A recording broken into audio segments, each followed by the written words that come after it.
आपण या व्हिडिओमध्ये काही व्याख्या बघणार आहोत, जसं की दृढ रूपांतरण आणि एकरूपता, ज्यांच्या मदतीने आपल्याला काही सिद्धता बघायच्या आहेत, ज्याच्यामध्ये आपण दोन रेषाखंडांची एकरूपता आणि त्यांची लांबी समान असणं यांच्यातला संबंध जाणून घेणार आहोत. सर्वप्रथम आपण बघूया की दृढ रूपांतरण म्हणजे काय. तर दृढ रूपांतरण म्हणजे अशी परिवर्तनं जी बिंदूंमधील अंतर आणि कोनांची मापं जतन करतात. आता या रूपांतरणामध्ये किंवा परिवर्तनांमध्ये काय येतं, तर बघूया एक उदाहरण की जिथे जर का आपल्याकडे बिंदू ए आणि बिंदू बी आहे आणि रेषाखंड ए बी आहे, तर एक असं परिवर्तन असू शकतं की जिथे आपण हा रेषाखंड जसाच्या तसा हलवतो, इथून उजवीकडे नेला, स्थलांतर केलं त्याचं, तर बिंदू ए इथे येईल आणि बिंदू बी इथे येईल, तर याला आपण A1 B1 असं म्हणू शकतो. तर हे झालं स्थलांतर. तुम्ही बघू शकता की या दोन बिंदूंमधलं अंतर स्थलांतर केल्यानंतर बदलत नाही. तसंच जर का हा रेषाखंड ए बी आपण फिरवला, थोडासा आता इथे कोन झाल्यासारखा दिसतोय, तर हा रेषाखंड जर का आपण परिभ्रमण केलं त्याचं, तर त्याच्या दोन बिंदूंमधलं अंतर बदलत नाही. अशा परिवर्तनांना आपण दृढ रूपांतरण म्हणतो आणि याचा आपण वापर करणार आहोत सिद्धतेच्या वेळेस. आता एकरूपता म्हणजे काय, तर दोन आकृती तेव्हाच एकरूप असतात जेव्हा दृढ रूपांतरणांचा असा क्रम अस्तित्वात असतो जो एक आकृती दुसऱ्या आकृतीवर तंतोतंत जुळवतो. तर परिभ्रमण किंवा स्थलांतर करून आपण एखादी आकृती दुसऱ्या आकृतीवर तंतोतंत जुळवू शकलो, तेव्हाच त्या दोन आकृती आपण एकरूप म्हणू. आता याचा आपल्याला वापर करायचा आहे. सिद्ध करायचं आहे की रेषाखंड ए बी आणि रेषाखंड सी डी एकरूप असतील तेव्हाच त्यांची लांबी समान असेल. आता हे आपल्याला तर असं वाटेल की अरे हे तर असणारच, पण आपल्याला दृढ रूपांतरणाचा व्याख्या वापरायची आहे.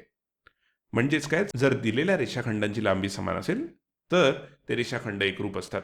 तर आपल्याला हे सिद्ध करायचं आहे आणि नंतर आपण हे पण बघू की जर दिलेल्या रेषाखंडांची लांबी समान असेल तर ते रेषाखंड सुद्धा एकरूप असतात. ते सुद्धा आपण सिद्ध करू. तर सर्वप्रथम आपण बघू की जर का दोन रेषाखंड ए बी आणि सी डी एकरूप असतील तर त्यांची लांबी समान असेल. तर जर का दोन रेषाखंड एकरूप असतील म्हणजेच असा दृढ रूपांतरणांचा एक क्रम असेल की ज्याने मला ए बी हा रेषाखंड सी डीवर तंतोतंत जुळवता येईल.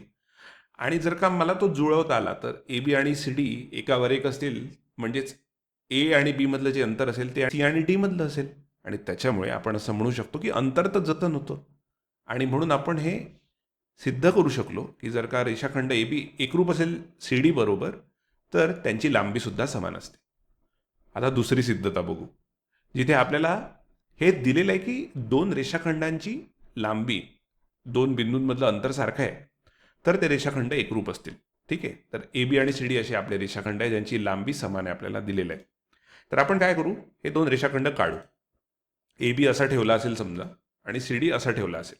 आता आपल्याला काय करायचं आहे, यांची लांबी तर समान आहे, तर आपण काय करू, एला सीवर ठेवून बघू.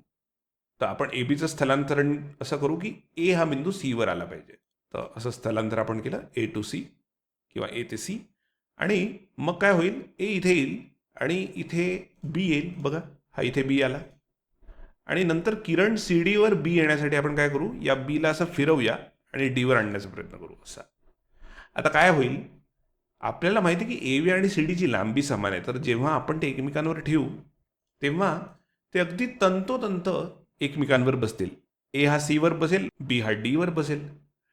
आणि हे कशामुळे झालं, कारण की त्यांची लांबी समान आहे आणि तंतोतंत बसले एकमेकांवर, म्हणून आपण हे म्हणू शकतो की रेषाखंड ए बी आणि रेषाखंड सी डी हे एकरूप आहेत.